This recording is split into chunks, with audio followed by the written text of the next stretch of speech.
In the spring, going back to the spring or your preseason expectations, did you think that maybe by this point in the season you'd be able to play as much nickel as you did in that game? Given the losses, It really came down to the development of our young guys, and what Trajan Bandy and Derek Smith have been able to add for the Syracuse game and then the game last week. Really helped because it really makes it hard on the offense to execute down the field.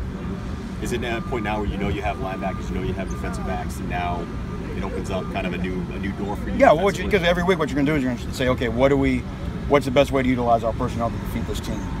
Because the challenge is different every week. That's the great thing about college football. You face all kinds of offenses. So this week's a new challenge. We'll try to disperse our guys in the best way possible to stop Notre Dame. I mean, the biggest challenge, we've heard so much about how big these guys are up front and all that. Is that the biggest challenge for you? They have an excellent offensive line. We felt they were the best we played a year ago.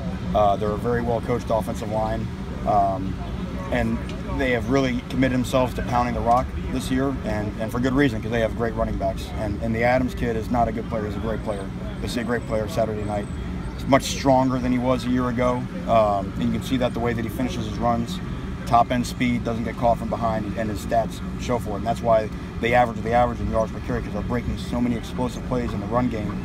The quarterback the same way on design quarterback runs, and sometimes when you just cover everybody, he takes off because his speed it jumps off the film. Manny, how much is it going to help that you guys are playing it here at home as opposed to last year, which ended up being a close game? But well, I think what we all saw last Saturday night is that again, Saturday nights in Miami is hard on the road team.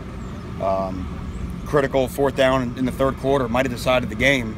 Virginia Tech's going to fake a speed sweep and throw out a guy in the flat, and they get the snap mechanics wrong. It hits a guy, it's a fumble, we stop and we go down to score, make it 21-10 and race on to win from there. The crowd had a major impact in that play. And if it was one play, that might be the play that wins the game. And of course, they were important on more than one play. So I think we're starting to get that feel of having a big-time home field advantage. Can you want you guys to replicate what Demetrius gave you on third down, moving inside and kind of that dual role?